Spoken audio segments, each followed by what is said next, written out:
VK Mishra project. हमारे channel पे बने रहने के लिए हमारे चैनल को लाल बटन दबा करके सब्सक्राइब करें और साथ में बेल आइकन घंटी दबाएं। जय श्री राधे कृष्ण। आप सभी का हमारे YouTube चैनल पे बहुत बहुत स्वागत है।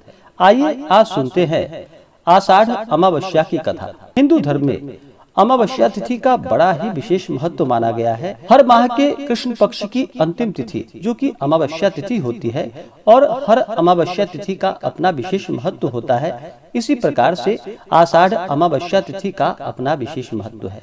इस दिन इसे हलहारिणी अमावस्या कहा जाता है। इस दिन हल का पूजन भी किया जाता है। किसानों के लिए यह बड़ा ही उत्तम दिन माना जाता है। किसान भगवान से प्रार्थना करते हैं कि मेरे खेतों में अन्न की कोई कमी नहीं हो और फिर उसी अन्न से हम सभी प्रकार के अपने जीवन में आने वाली सभी सुविधाओं को प्राप्त कर पाएं और भगवान हमारे सभी इच्छाओं को पूर्ण करे।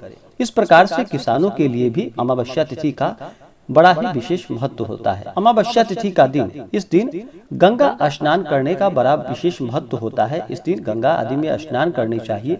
अगर वहां पर स्नान नहीं कर पाते हैं तो कम से कम घर के नहाने के पानी में ही थोड़ा सा गंगा जल मिला करके स्नान करना चाहिए। शुद्ध वस्त्र धारण करके जो भी व्रत रखने वाले हैं उन्हें व्रत को रखना चाहिए। इस दिन तो सबसे पहले स्नान करके शुद्ध वस्त्र धारण करके भगवान सूर्य देव को अवश्य ही अर्घ्य प्रदान करे। भगवान सूर्य देव जो कि पृथ्वी पर साक्षात देवता रूप में माने जाते हैं। इनसे सभी जीव जंतु वनस्पति आदि भगवान सूर्य देव से ऊर्जा प्राप्त करते हैं और भगवान सूर्य देव आरोग्य को प्रदान करने वाले हैं। तो भगवान सूर्य देव को अवश्य ही अर्घ्य प्रदान करें। अमावस्या तिथि के दिन जहाँ तक हो सके अपने पितरों के निमित्त श्राद्ध तर्पण आदि का कार्य करना चाहिए। इससे पितृ देवता भी प्रसन्न होते हैं और काल सर्प दोष हो तो इस दिन काल सर्प दोष आदि के लिए आप उपाय भी कुछ कर सकते हैं। इससे लाभ की प्राप्ति होती है। अमावस्या तिथि के दिन कुछ बातों का ध्यान रखना चाहिए। इस दिन तामसिक वस्तुओं का प्रयोग नहीं करना चाहिए। ब्रह्मचर्य का पालन करना चाहिए। किसी के ऊपर क्रोध नहीं करनी चाहिए। अमावस्या तिथि के दिन चंद्रमा दिखाई नहीं पड़ते हैं और चंद्रमा मन के कारक माने जाते हैं। इसलिए मन को इस दिन शांत रखना चाहिए। विशेष प्रकार से आषाढ़ अमावस्या तिथि के बारे में जानकारियां प्राप्ति के लिए उपाय आदि के बारे में जानकारियां प्राप्त करना चाहते हो तो आप वीडियो के आइकन में जा करके जानकारियां प्राप्त कर सकते हैं। तो आइए सुनते हैं आषाढ़ अमावस्या की कथा। अगर आप अमावस्या तिथि के उपलक्ष्य में अमावस्या तिथि के दिन ब्राह्मण दक्षिणा, अन्नदान, वस्त्रदान आदि के लिए देना चाहते हो तो आप अपने श्रद्धा और सामर्थ्य के अनुसार हमें डिस्क्रिप्शन में जाकर के वहां से गूगल पे, फोन पे या अकाउंट नंबर के माध्यम से आप अपने श्रद्धा और सामर्थ्य के अनुसार हमें ब्राह्मण दक्षिणा प्रदान कर सकते हैं। तो आइए सुनते हैं आषाढ़ अमावस्या की कथा। तो बोलिए प्रेम से भगवान भोलेनाथ की जय, सर्व देवी देवता की जय। बहुत समय पहले की बात है कि एक गांव में एक ब्राह्मण और ब्राह्मणी रहते थे। वे दोनों भगवान के परम भक्त थे। घर में सब कुछ था पर उनके यहाँ उनकी कोई संतान न होने के कारण वे अति दुखी रहते थे। एक दिन अपनी स्त्री से वन में तपस्या करने जाने के लिए कहा और भगवान पर भरोसा करके वन में चले गए। जंगल में जाकर तप करने लगे। बहुत वर्ष बीत गए। उसको इस प्रकार से वैराग्य की प्राप्ति हुई कि अब अपना जीवन मैं समाप्त कर लूं। इस प्रकार सोचकर वह पेड़ की डाली पर फांसी का फंदा लगाकर मरने को तैयार हो गया। तब सुख अमावस्या प्रकट होकर बोली कि देख ब्राह्मण, तुम्हारे 7 जन्म तो कोई संतान नहीं लिखी है, किंतु मैं तुम्हें 2 कन्या का वरदान देती हूँ। एक का नाम अमावस्या और दूसरी का नाम पूनम रख देना।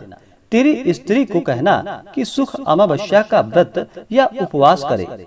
अमावस्या तिथि के दिन 1 कटोरी चावल भरकर उस पर दक्षिणा रखकर किसी मंदिर में रखना। ऐसा 1 साल तक करना। 1 कटोरी चावल सहित दान करते रहना। ब्राह्मण घर आया और अपनी पत्नी को बतलाया और अमावस्या के दिन ब्राह्मणी ने फिर व्रत रखा। कुछ दिन पश्चात उसके यहाँ 2 कन्याएं हुई। तब उसने एक का नाम अमावस्या व दूसरी का नाम पूनम रखा। धीरे धीरे वह बड़ी होने पर उसका विवाह किया। बड़ी बहन अमावस्या धार्मिक थी, जबकि छोटी बहन भगवान का बिल्कुल भी उनके ऊपर भरोसा नहीं था। बड़ी के घर में तो सदा घर में सुख और समृद्धि और घर के भंडार भरे पूरे थे। पर छोटी बहन पूनम को दुख का पार नहीं था। जब बड़ी बहन अमावस को छोटी के बारे में सब मालूम हुआ कि उसकी बहन बहुत दुखी है, तब अमावस एक गाड़ी भरकर सामान लेकर आई और अपने छोटी बहन को कहा कि बहन पूनम, सुख अमावस्या का व्रत तुम भी करो और पूजा करके उपवास करो, जिससे तुम्हारे घर में सुख और समृद्धि का भंडार भरेगा। 1 साल तक चावल का कटोरा भरकर सदक्षिणा दान करना। और फिर पूनम ने ऐसा ही किया और फिर कुछ दिनों के बाद उसके भी घर में धन धान्य और संतान की वृद्धि होने लगी। इस प्रकार जो भी अमावस्या तिथि के दिन व्रत को रखते हैं, पूजन आदि का कार्य करते हैं, उनके घर में सुख और समृद्धि का वास होता है और उनके घर के भंडार सदा ही भरे रहते हैं। तो बोलिए प्रेम से भगवान भोलेनाथ की जय, माता पार्वती की जय। शास्त्रों के अनुसार हर महीने के कृष्ण पक्ष के अंतिम तिथि अमावस्या तिथि होती है और अमावस्या तिथि को रिक्ता तिथि माना जाता है। इस तिथि पर कोई भी शुभ कार्य नहीं किए जाते हैं। अमावस्या तिथि पर रात्रि में चंद्रमा दिखाई नहीं पड़ते हैं और अमावस्या तिथि पर सूर्य और चंद्रमा एक ही राशि में गोचर करते हैं, जिसके कारण चंद्रमा कमजोर पड़ जाते हैं और मन में कहीं न कहीं नकारात्मकता का प्रवेश होने लगता है।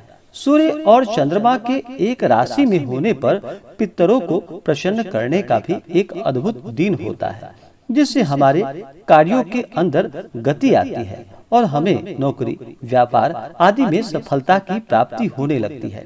इसी कारण से अमावस्या तिथि के दिन जन्म लेने वाले लोगों के हर कार्यों में दिक्कत व परेशानी भी आ जाती है और कोई भी कार्य आसानी से नहीं हो पाते हैं। चंद्रमा कमजोर होने के कारण ऐसे लोग बहुत जल्दी नकारात्मकताएं से घिर जाते हैं। इसका अपने माता पिता से संबंध भी खराब हो जाता है। अमावस्या तिथि पर पितरों को प्रसन्न करने के लिए जरूरतमंद लोगों को दवा, वस्त्र, भोजन का दान करना चाहिए और अपने पितरों की प्रसन्नता की प्राप्ति के लिए इस दिन जहाँ तक हो सके गंगा स्नान करके अपने पितरों के निमित्त तर्पण आदि का कार्य करना चाहिए, श्राद्ध आदि का कार्य करना चाहिए, ब्राह्मणों को भोजन करवाना चाहिए, ब्राह्मणों को दान और दक्षिणा देनी चाहिए। कोई गरीब या याचक आए तो उसे अन्न, वस्त्र अपने सामर्थ्य के अनुसार अवश्य ही प्रदान करना चाहिए। अमावस्या तिथि के दिन इस दिन विशेषकर तो इन बातों का ध्यान रखना चाहिए कि चंद्रमा मन के कारक माने जाते हैं और मन बिल्कुल ही पवित्र होना चाहिए इस दिन। इसलिए तामसिक वस्तुओं का बिल्कुल भी प्रयोग नहीं करना चाहिए, जैसे कि मांस, मदिरा, लहसुन, प्याज आदि का प्रयोग बिल्कुल नहीं करना चाहिए। शुद्ध और सात्विकता का पालन करना चाहिए। इस दिन खीर बना करके खीर का भोग माता लक्ष्मी को अवश्य ही लगाना चाहिए। अमावस्या तिथि के दिन इस दिन पीपल वृक्ष में जल डालनी चाहिए और संध्या के समय में वहाँ पे एक दीपक जलाना चाहिए। इससे पुण्य फलों की प्राप्ति होती है। व्यक्ति को सदा ही धर्म कर्म का कार्य करना चाहिए, जहाँ तक हो सके पूजन, पाठ, जप तप आदि का कार्य करना चाहिए। इससे व्यक्ति के पुण्य जागृत होते हैं। जब व्यक्ति के पुण्य उदय होते हैं तभी जाकर के उनके सभी प्रकार के पाप और ताप नष्ट होते हैं। जब व्यक्ति के पाप ताप नष्ट होते हैं, उनके पुण्यों का उदय हो पाता है, उसके बाद ही सभी प्रकार के सांसारिक सुखों की प्राप्ति हो पाती है। इसलिए अमावस्या तिथि पर भगवान शिव का पूजन करना चाहिए। इस दिन भगवान शिव के मंदिर में जाकर के उनका जल से अभिषेक करे और भगवान शिव के ऊपर 3 पत्ते वाला बिलपत्र, उस पे राम का नाम लिख करके या नमः शिवाय लिख करके भगवान शिव को बिलपत्र अर्पित करनी चाहिए। इससे भगवान देवादिदेव महादेव अति प्रसन्न होते हैं और अपना कृपा प्रदान करते हैं। विशेष प्रकार से आप अमावस्या तिथि पर कुछ उपाय को करना चाहते हो तो आप वीडियो के आइकन में जाकर के जानकारियाँ प्राप्त कर सकते हैं। तो आशा करता हूँ कि यह जानकारी आपको अच्छा लगा हो। ऐसे ही ज्ञानवर्धक जानकारियाँ प्राप्त करने के लिए हमारे इस चैनल पे अगर आप नए हैं तो चैनल को लाल बटन दबा करके सब्सक्राइब करें, साथ में बेल आइकन घंटी दबाएं ताकि मेरे वीडियो का नोटिफिकेशन आपको समय से मिलता रहे।